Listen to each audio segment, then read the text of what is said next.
जलील जी।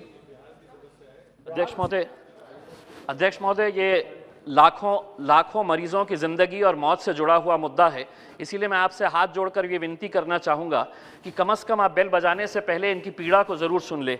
अध्यक्ष महोदय, स्वास्थ्य सेवा राइट टू लाइफ के अंडर में आता है, लेकिन इस देश के अंदर कई सारी ऐसी बीमारियां हैं जिसे हम रेयर डिजीजेस की कैटेगरी के अंदर डाल देते हैं। यानी कि इसका मतलब यह है कि उन्हें ना तो किसी सरकारी स्कीम के फ़ायदे दिए जाते हैं, ना इंश्योरेंस का उसे फ़ायदा दिया जाता है। एक उदाहरण के तौर के ऊपर टाइप 1 डायबिटीज़ अब बच्चों के अंदर इतना कॉमन हो चुका है, हर रोज़ उन्हें 4 से 5 इंसुलिन के इंजेक्शंस दिए जाते हैं। महीने का खर्च आता है 5,000 रुपये।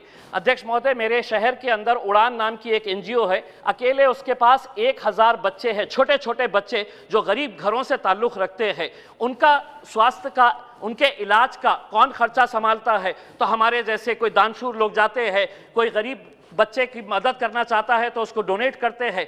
1,000 बच्चे, छोटे छोटे बच्चे, अगर उनका इलाज नहीं किया गया, अगर डेली उन्हें 4 से 5 इंसुलिन के इंजेक्शंस नहीं दिए तो वो बच्चे मर जाते हैं। अध्यक्ष महोदय, इसीलिए हम सरकार से यह अनुरोध करना चाहते हैं कि इसको आप रेयर डिजीजेस के अंडर में अगर निकाल के सरकारी स्कीमों के अंदर, अध्यक्ष महोदय, दूसरी एक आम बीमारी जो महिलाओं के अंदर, पुरुषों के अंदर बहुत कॉमन है, वो ऑस्टोमी। ऑस्टोमी का मतलब यह है कि आपका बॉवेल के अंदर जब कुछ प्रॉब्लम हो जाता है तो पेट के अंदर एक सुराख किया जाता है, एक नली निकाली जाती है और जिंदगी भर के लिए एक बैग लटकाया जाता है, जिसके जरिए वो जो भी करना है उस बैग के अंदर। अध्यक्ष महोदय, बड़ा अफसोस होता है ये जानकर कि ये बैग और जितने भी ऑस्टोमी के पेशेंट्स हैं उनको जो भी इक्विपमेंट्स लेना पड़ता है, ये एक भी इक्विपमेंट हिंदुस्तान के अंदर तैयार नहीं होता है, विदेशों के अंदर तैयार होता है। जब हिंदुस्तान में लाया जाता है तो 12% कस्टम, 12% जीएसटी। यानी कि अगर गरीब पेशेंट है तो उसको यहाँ पर कहीं पर भी कोई स्कीम के अंदर इसको इंक्लूड नहीं किया जाता है।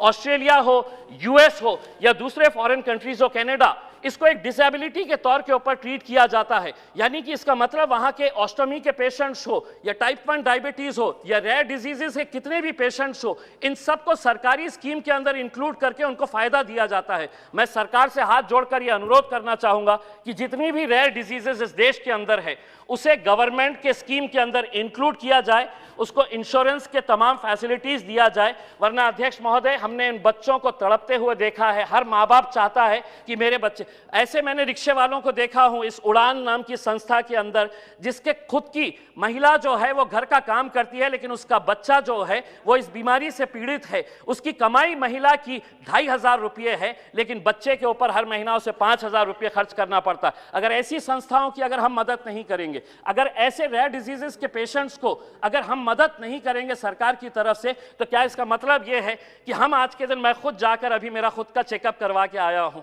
यहां पर यह फैसिलिटी अगर मुझे दी गई है तो उन बच्चों को क्यों नहीं दी जा रही है जो इस रेयर डिजीजेस से पीड़ित है? मैं हाथ जोड़कर सरकार से अनुरोध करूंगा, इस रेयर डिजीजेस के तमाम पेशेंट्स को सरकार की तमाम सुविधाएं प्रोवाइड की जाए। धन्यवाद।